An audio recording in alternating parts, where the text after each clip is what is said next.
বাইরে ঘুরতে বেরিয়ে একজন স্ট্রেঞ্জারও যে অতি কাছের মানুষ হয়ে যায়, এরকমই একটি ঘটনা আজকে তোমাদের কাছে আমি শেয়ার করব।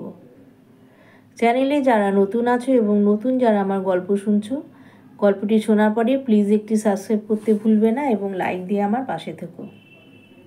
একবার চৌধুরী পরিবারের প্রত্যেকেই ঠিক করলো যে তারা অনেক দিন কোথাও ঘুরতে যায় না। তারা মোটামুটি প্রায় 10-12 জন মিলে একটা গ্রুপ ছিল।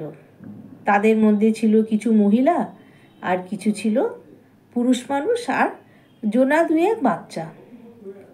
তারা সবাই মিলে ঠিক করলো যে কোথায় যাওয়া যায়। তারপরে ঠিক হলো যে তারা বানারস যাবে। বেনারস যাবে শুনে তাদের মনে ভীষণ আনন্দ। বাচ্চারা তো নাচতে শুরু করলো।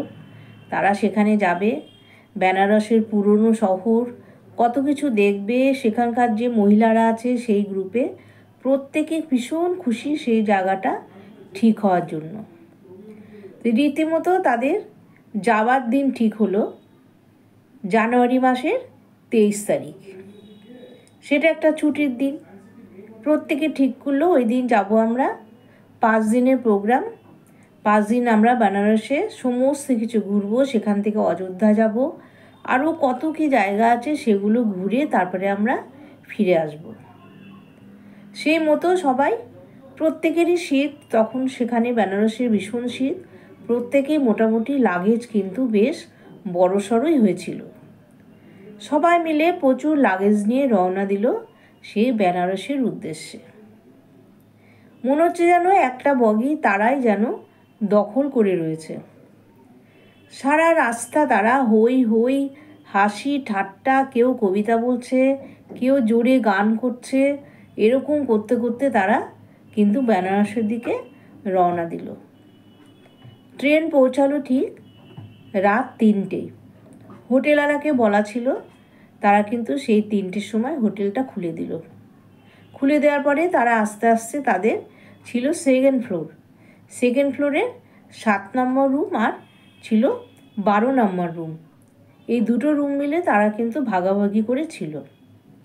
হোটেলের মধ্যেও তারা এপাশ ওপাশ বাচ্চারা ছুটোছুটি করছে, আনন্দ ফুর্তি করছে, এবং মহিলারা ছেলেরা যারা ছিল তারা প্রত্যেকে একটা ঘরে বসেই তারা গল্প আড্ডা ইয়ার্কি সারাদিন ঘুরে আসার পর, এবং সুতো তারা ওরকম দুটো রুমে ভাগাভাগি করে। তো তারা একদিন ঠিক করলো 5 দিনের মধ্যে যে আজকে আমরা বাবা বিশ্বনাথের মন্দির দর্শন করব বেনারসে। তো সেই মতো একটা ছোটোখাটো একটা বাস ঠিক করা হলো, কারণ অতগুলো মানুষ ছোট গাড়িতে তো হবে না, তাই একটা ছোটোখাটো বাস হোটেল থেকেই তারা ঠিক করে দিল। সাথে ছিল একজন গাইড। তারা বাসে করে চলল সেই বাবা বিশ্বনাথের উদ্দেশ্যে। যেতে যেতে রাস্তায় নানান ধরনের দৃশ্য তাদের কিন্তু একদম অপূর্বভাবে মনোনীত করেছিল। তারা সে দেখতে দেখতে গেল, এবং বেনারস সে পুরনো জায়গা, বেনারসের কত গল্প তারা বইয়ের পাতায় পড়েছে, সব কিছু তাদের মনে পড়ছে আস্তে আস্তে সেই বেনারস শহরটা দেখে। রীতিমতো চলে আসলো সেই বাবা বিশ্বনাথের মন্দির। সেই বিশ্বনাথের মন্দিরে তারা লম্বা লাইন দিয়ে দাঁড়ালো, প্রত্যেকে বাবা বিশ্বনাথকে দর্শন করবে। গাইড বলল সবাইকে কিন্তু একটা করে থালি নিতে হবে। সেই থালির মধ্যে কি থাকবে? ফুল থাকবে, ফল থাকবে, সিঁদুর থাকবে, আলতা থাকবে, মা অন্নপূর্ণার মন্দিরও কাছে, সেখানেও যেতে হবে। সব মিলে মিশিয়ে প্রায় 250 থেকে 500 টাকার থালি। সেগুলো নিয়ে লম্বা লাইন দিয়ে, বয়স্ক মহিলাও ছিল তাদের মধ্যে, সে সকালে রওনা দিল। তারা সারাদিন না খাওয়া না দেওয়া প্রায় 3 ঘন্টা মতো লাইনে দাঁড়িয়ে তারা বাবা বিশ্বনাথের দর্শন পেল। দর্শন পাওয়ার পর এবার পাশেই ছিল মা অন্নপূর্ণার মন্দির। সেখানে সবাইকে বিনে পয়সায় প্রসাদ খাওয়ানো হয় পেট ভরে, এবং সেখানকার খাওয়া দাওয়া নাকি ভীষণ ভালো। প্রত্যেকে নিরামিষ খাওয়া দাওয়া পেট ভরে খেলো। দই থেকে মিষ্টি থেকে সমস্ত কিছু ছিল, ভাজা থেকে শুরু করে সব খাওয়া দাওয়া করলো। খেয়ে দিয়ে এবার তারা ঠিক করলো যে তারা নৌকো চড়বে, গঙ্গার ঘাটে যাবে। তখন আবার কেউ কেউ বললো, না না, এই রোদের মধ্যে আর গঙ্গার ঘাটে যাস না, কেবলতে খেয়ে দিয়ে উঠলাম, ঠিক আছে কালকে আবার ঠিক করবো আমরা গঙ্গার ঘাটে যাব। রীতিমতো সেদিনকার প্রোগ্রামটা তাদের ক্যান্সেল হয়ে গেল। আর বেনারসে তো প্রচুর মন্দির, গাইড ঘুরে ঘুরে সম্পূর্ণ দেখালো, দেখিয়ে টেকিয়ে প্রায় সন্ধে 6টা থেকে 6:30টার মধ্যে তারা কিন্তু আবার হোটেলে ঘুরে এলো। এসে আবার সে আড্ডা, সাথে থাকলো সেই হোটেল থেকে বলে আসা চা, পাউরুটি, টোস্ট, এগুলো খাচ্ছে। প্রত্যেকে মিলে প্রচুর আড্ডা, ইয়ার্কি, ফাজলামি সব মিলেমিশে একটা দারুণ পরিবেশ তৈরি হচ্ছে হোটেলে। তাদের ইচ্ছে করছিল না যে আমাদের দিনটা তাড়াতাড়ি চলে আসুক। দিনটা যত এগোচ্ছে তাদের প্রত্যেকেই কিন্তু ভীষণ মন খারাপ, কারণ এরকম আড্ডা আবার কবে হবে, আবার সবাই একসাথে হব। তারপরে সেই আড্ডাতে ঠিক হলো যে আজকে তারা গঙ্গার ঘাটে যাবে। সেখানে গিয়ে সন্ধেবেলায় সন্ধ্যা আরতি দেখবে এবং নৌকো ভাড়া করে গঙ্গাতে জোরে জোরে সেটা দেখবে। তাই হলো, বিকেলবেলায় তারা হাঁটতে হাঁটতে চলে গেল সেই গঙ্গার ঘাটে। গঙ্গার থেকে তাদের হোটেলটা ছিল বেশ কাছেই, যার জন্য তারা হেঁটে রওনা দিল। বয়স্ক মহিলা, অল্প বয়সী মেয়েরা, তারপরে সেই 2টো বাচ্চা এবং পুরুষ মানুষ প্রত্যেকে মিলে হেঁটে হেঁটে গল্প করতে করতে তারা গঙ্গার ঘাটে গিয়ে হাজির হলো এবং নৌকো ভাড়া করে তারা সেই গঙ্গায় গিয়ে গঙ্গা নদীতে নৌকো চলছে আর এদিকে গঙ্গা আরতি শুরু হলো। এইভাবে গঙ্গা আরতি দেখতে দেখতে তারা তাদের মনে খুব ধরলো, তাদের খুব খুশি হলো। এত সুন্দর গঙ্গা আরতি, তারা বলছে আমরা কোনো দিনও ভাবিনি যে আমরা বেনারসে আসবো, আর লোকের মুখে শুনি নাকি গঙ্গা আরতি ভীষণ ভালো হয়। সত্যি তাই, এত সুন্দর গঙ্গা আরতি তারা কিন্তু অভিভূত হয়ে গেল। কিন্তু দুঃখের বিষয় কী হলো, তাদের মহিলাদের মধ্যে একজনের কিন্তু হঠাৎ করে শরীর ভীষণ খারাপ হয়ে গেল। প্রচণ্ড তারা গঙ্গার সেই দুলুনিতে, নৌকোর দুলুনিতে কিন্তু সেই মহিলা প্রচণ্ডভাবে অসুস্থ হয়ে গেল, সারাক্ষণ বমি করতে লাগলো। বমি করতে করতে তার কিন্তু প্রায় অজ্ঞান হয়ে যাওয়ার মতো অবস্থা। তারা গঙ্গা আরতি আর বেশিক্ষণ দেখতে পারলো না। নৌকো থেকে নেমে তাড়াহুড়ো করে একটা গাড়ি ধরে তারা আবার চলে আসলো। সামনেই ছিল, কিছু দূর গেলেই ওখানে নাকি শ্রী রামকৃষ্ণ মিশনের একটি হসপিটাল আছে। সেখানে তারা ভাবছে তাকে অ্যাডমিট করবে। সবাই মিলে সেখানে গেল তাকে অ্যাডমিট করতে, কিন্তু কাকেও তো চেনে না। আর ওই সন্ধ্যেবেলায় কীভাবে বা তাকে অ্যাডমিট করবে, ওখানকার তো একটা টাইম আছে। তখন হঠাৎ করে তাদের মধ্যে একটি মেয়ে একজন গার্ডকে বলল, আচ্ছা দাদা আপনি কি বাঙালি?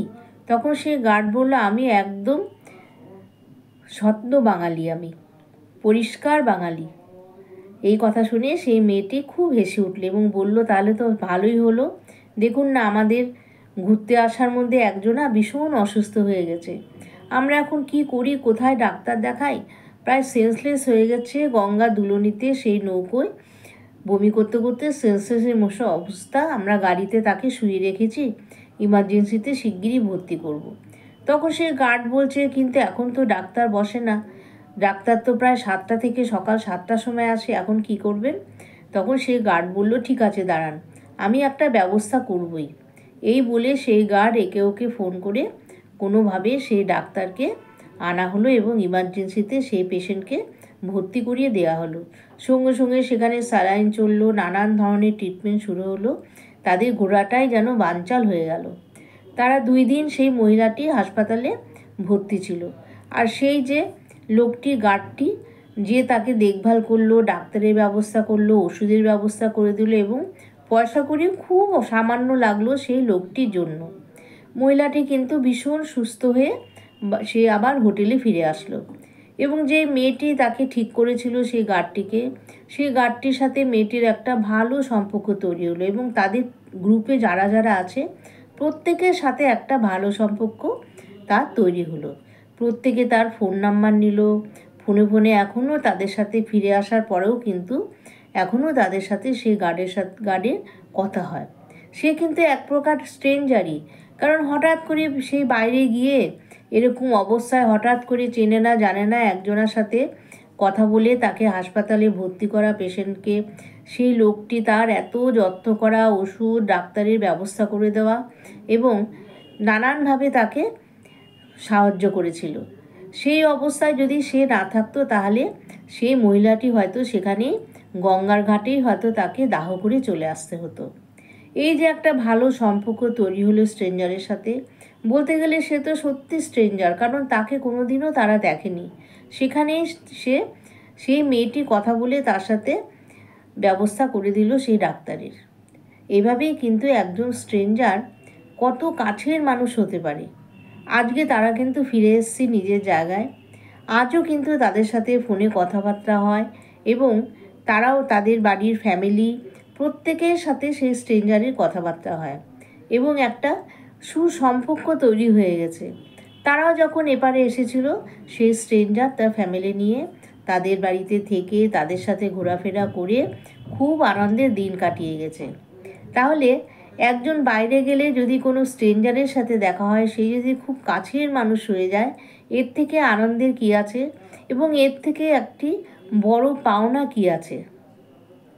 এই জন্যেই আমি গল্পটা বললাম যে বাইরে বেরিয়ে যদি কোনো স্ট্রেঞ্জার আমরা পাই, তার সাথে কিন্তু আমরা এমন একটা সুসম্পর্ক তৈরি করব যাতে সে সারা জীবন আমাদের বন্ধু হয়ে পাশে থাকতে পারে।